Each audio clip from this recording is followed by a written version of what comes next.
주님께서 여러분과 함께 요한이 전한 거룩한 복음입니다.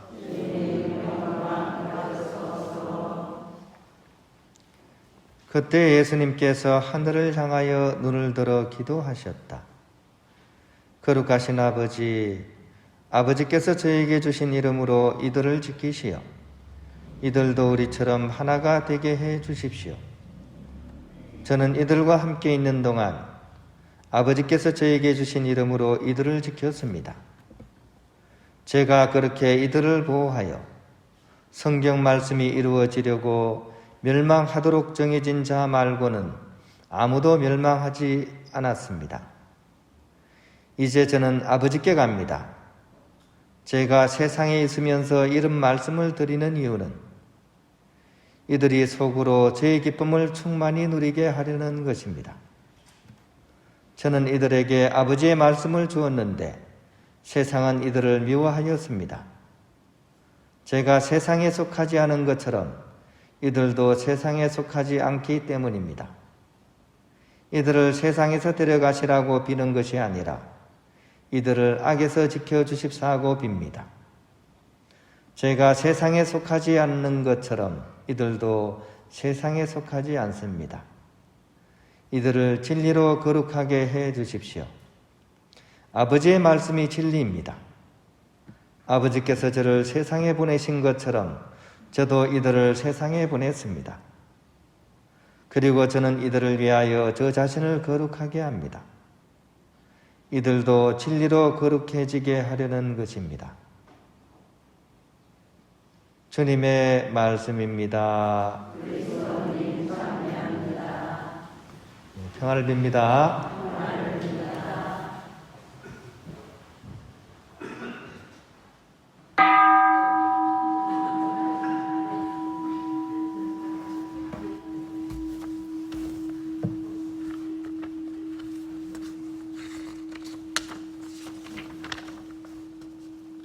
누구를 위하여 종을 울리나? 이게 해밍웨이라는 사람이 지은 아주 유명한 소설 이름이죠, 그죠?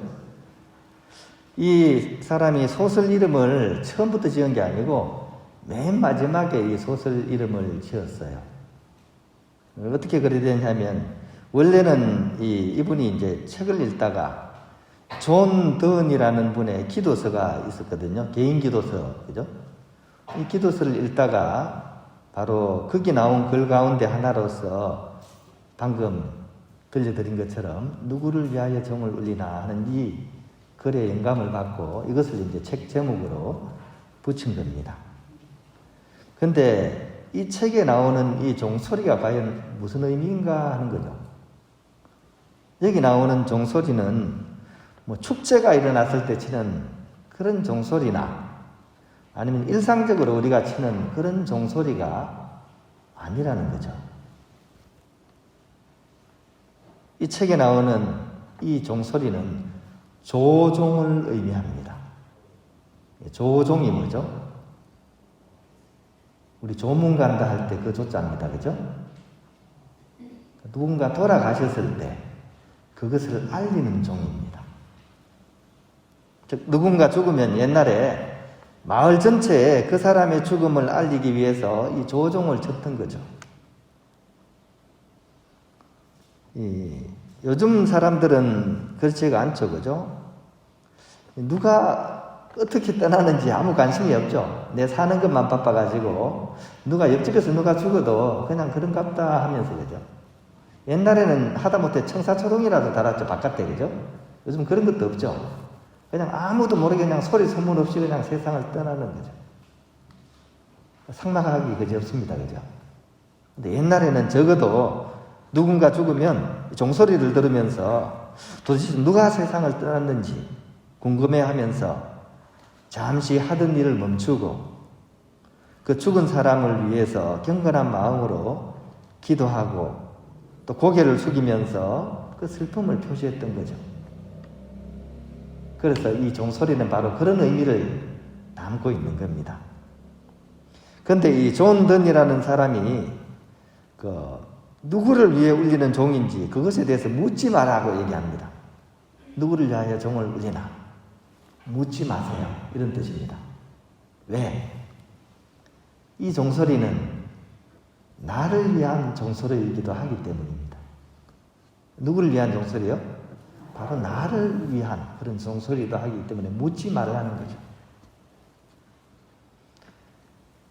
이것은 어떤 의미가 있냐? 그 어떤 사람도 나 홀로 있는 사람은 없다는 거죠. 홀로 있는 섬은 없습니다.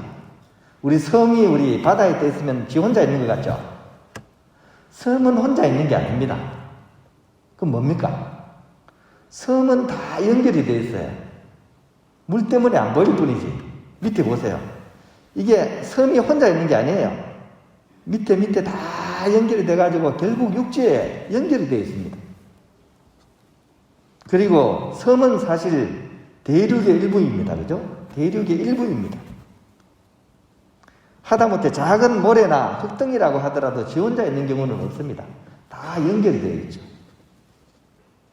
그런 의미에서 우리가 각자가 연결된 사람이라는 것을 기억해야 되고, 특히 오늘 우리 유스티노 성인 축일입니다. 누구를 위하여 종을 울리나? 이 성인이 돌아가셨다는 종소리가 오늘 우리에게 울리고 있죠.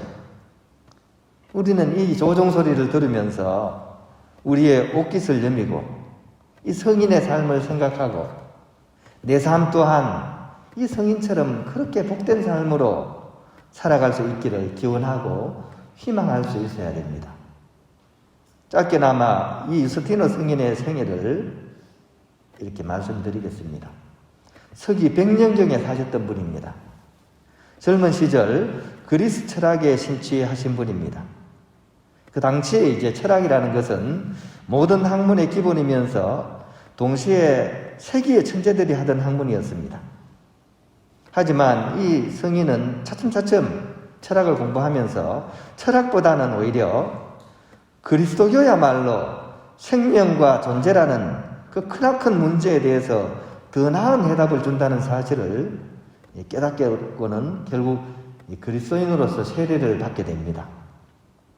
하지만 그럼에도 불구하고 이 철학을 계속 연구하면서 철학의 가장 훌륭한 요소와 결합해서 그리스도교 신학을 발전시키는 그런 학문적인 성과를 크게 거둔 분이셨습니다. 트리폰과 나눈 대화, 황제와 원로들을 위한 그리스도교 변론, 책, 이런 책들도 지으면서 로마의 교리 학교도 설립하기도 했습니다. 하지만 한 사람의 진정한 모습은 그 마지막 뒷모습에 드러난다고 하듯이 이 성인에게 있어서 학문적인 업적보다도 더 위대했던 것이 바로 이 성인의 마지막 모습입니다. 신전에 제물을 바치라는 집정관의 명령을 거부합니다. 왜냐하면 하느님을 섬겨야 되기 때문에. 그래서 이분은 기꺼이 그 제물을 바치는 것보다는 당신의 목숨을 바치기를 선택을 하시고 결국 순교를 하시게 됩니다. 이것이야말로 참된 지식인이었던 유스티노 성인의 진면목이라고 이렇게 할 수 있겠습니다. 즉 진리를 위해서 또 주님을 위해서 기꺼이 자신의 모든 것을 내어놓는 이 유스티노 성인의 마지막 모습, 이 모습은 살신 성인의 모습이라고 할 것입니다. 자신의 몸을 죽여서 진리를 이루는 것, 이게 살신 성인이라는 단어의 뜻이죠. 이 유스티노 성인은 바로 그런 모습을 우리에게 보여주셨습니다. 일주일 전인가요? 제가 회식을 하는데 고기를 먹었어요. 근데 이제 어떤 자매님이 막 같이 옆에서 이렇게 회식이니까 드시는데 제가 그때 단식한 지 얼마 안 돼가지고 잘 못 먹겠어요. 그래서 이게 고기가 수북이 쌓였어요. 그래서 자매님 걱정입니다. 저는 요거밖에 못 먹겠는데 자매님이 나머지 다 먹어야 됩니다. 그랬더니만 저는 남의 살을 좋아해요. 이러면서 잘 드시더라고요. 예. 먹을 때는 먹더라도, 그죠? 삶 전체는 어떻습니까? 남의 살이 아니라 나의 살을 동원할 수 있는, 이게 살신석인입니다. 유스티너 성인의 이 삶은 우리로 하여금 바로 나 자신의 삶을 어디에 봉헌해야 될 것인가를 일깨우는 그런 좋은 모범을 우리에게 보여주고 있습니다. 오늘 다시 한번 이 성인의 주기를 기억하면서 이 종이 누구를 향해서 울리는지를 한번 묵상하는 그런 하루가 되었으면 좋겠습니다. 누구를 위하여 종은 울리나?